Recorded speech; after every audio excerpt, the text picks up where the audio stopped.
The latest. Thank you for our love and support. I appreciate you all. Our all in all, the Savior, the Protector, the Unifier, the Messiah, the King of Kings. The most loved. General Assimi Goita. Achievements ever since he took office.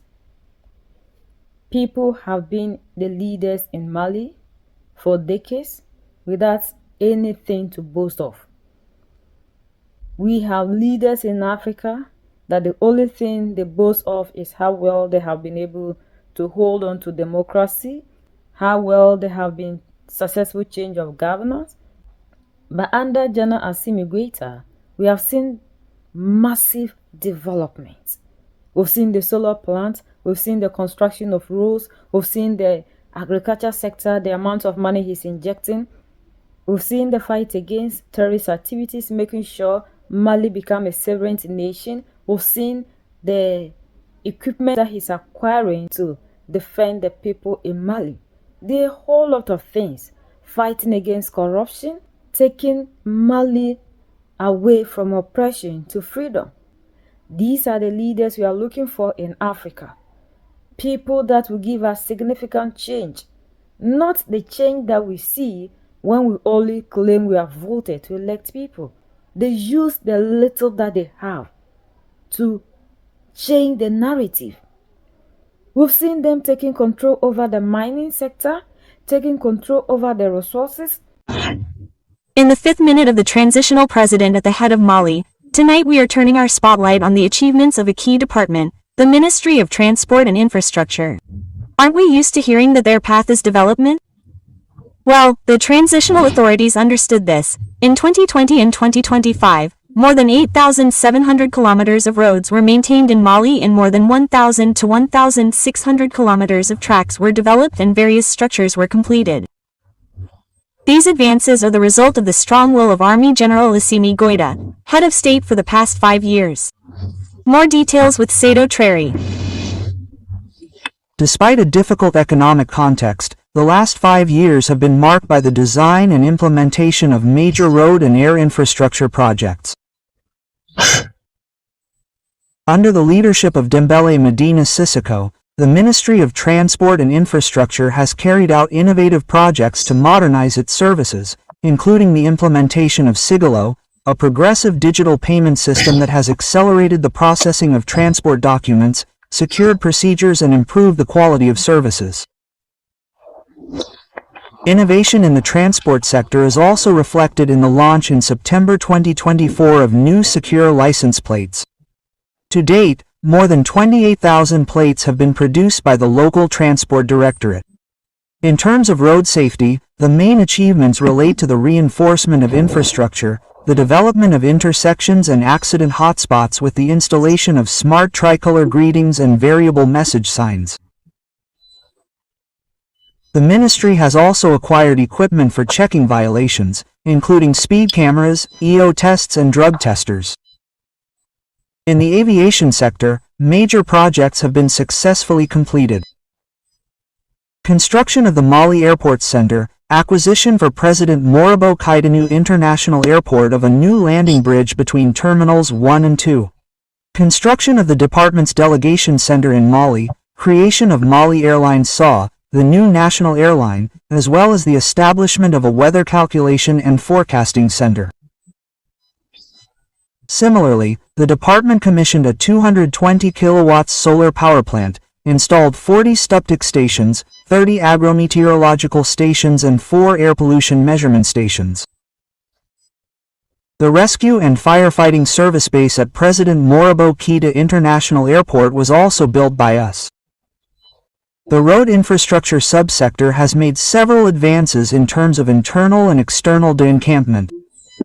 Among the trails, the ministry highlights the development of 2 lanes, the crossing of Sikasso and its connecting annexes, the construction of an interchange, a viaduct and 10 kilometers of urban roads in the same city.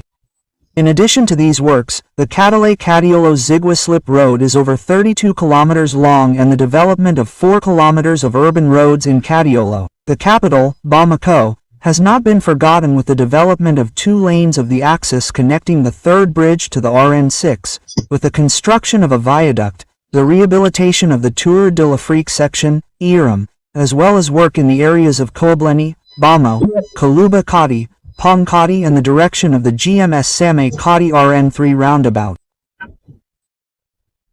A major widening of the Bamako-Likro National Road 27 is also underway, as is the rehabilitation of the Sandare Kai section, 138 kilometers, of the Bamako-Dakar corridor to the north, as well as the development of the Sevare-Mopti section of the RN6 into a dual carriageway, with 10 kilometers of roads in Sevare and Mopti and the construction of the Mopti-Enido Airport bypass. Other roads in the Bamako district and the city of Sang have also been developed, including the access roads to Fabuga, Sabalbagani, Fadijal, Nafadi, Bamboo Calabamboo, the Lumiere School in Calabancro, Asi, the R6 section of the Mali Hospital, not to mention the access to the Sang Catholic Hospital.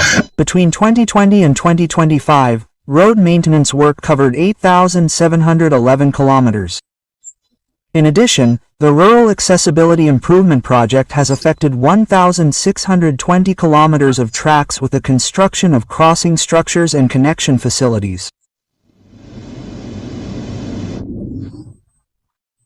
Army General Assimi Goita also places great importance on food self-sufficiency, hence the careful monitoring of cotton farmers' needs. For example, the cotton purchase price has been set at 300 CFA francs compared to 295 CFA francs for the previous campaign. It is important to note that last year Mali produced more than 11 million tons of cereals and 656,000 tons of cotton. And the same production target has been renewed for the sea for the 2025 campaign. Kat Konate tells us more about the achievements of this department, which has been crucial for Mali during the 5 years of transitional governance. For the 2025 campaign, the purchase price of cotton from producers has been set at 300 francs per kilo. A 50-kilogram bag of subsidized fertilizers costs 14,000 francs, while organic fertilizers cost 3,000 francs. Hybrid corn seeds will be sold at 1,500 francs per kilo. These measures proposed by the Ministry of Agriculture to boost cereal and cotton production were approved by the session of the Higher Council for Agriculture held on May 6, 2025. Thus, 11,696,721 tons of cereals and 682,000 tons of cottonseeds are planned. To achieve these objectives, 79 billion CFA francs have been mobilized through banking groups for the purchase of cotton grain, cotton fertilizers and pesticides made available to cultivated cotton.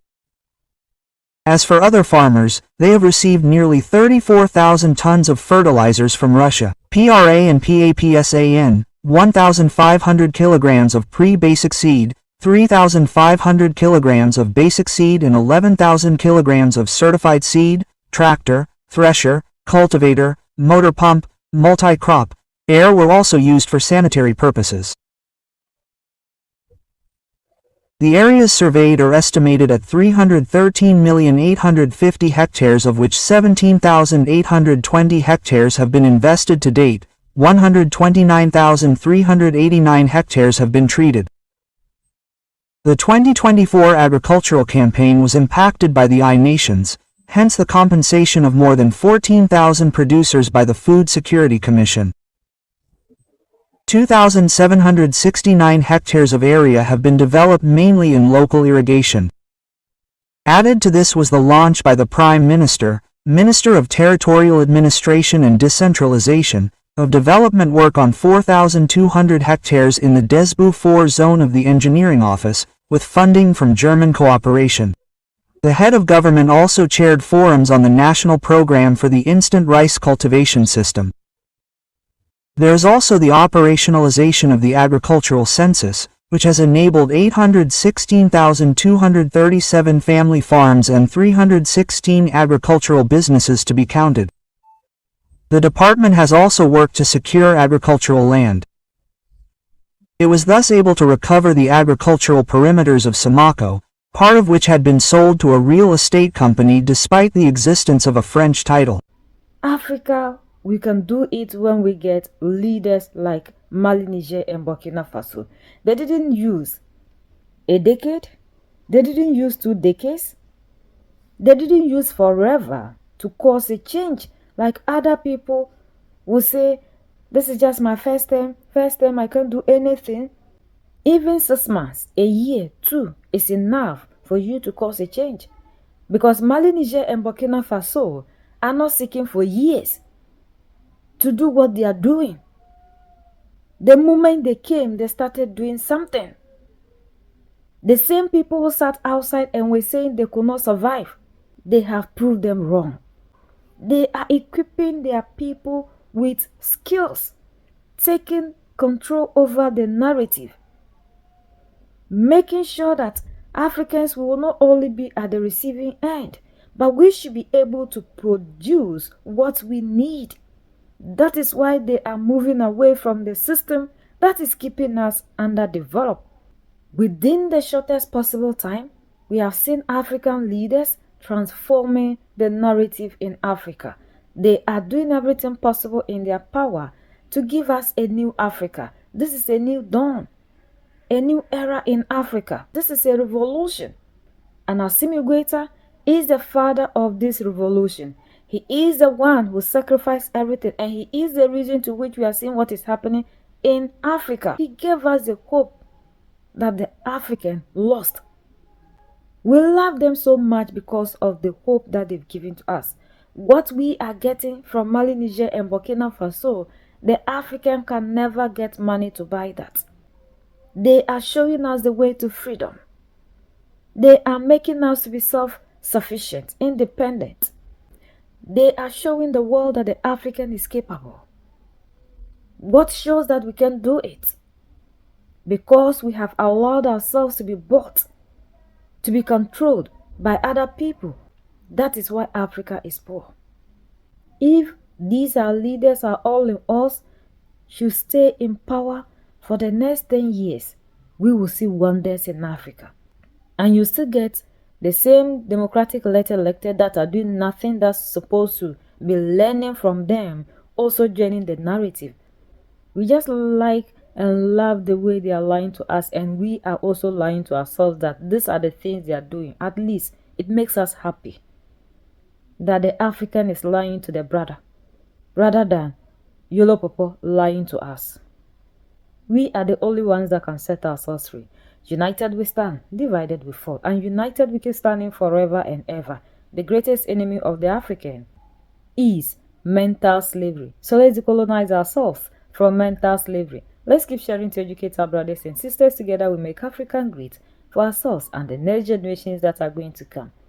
So that's the latest around the world, in Africa, West Africa, and in Mali.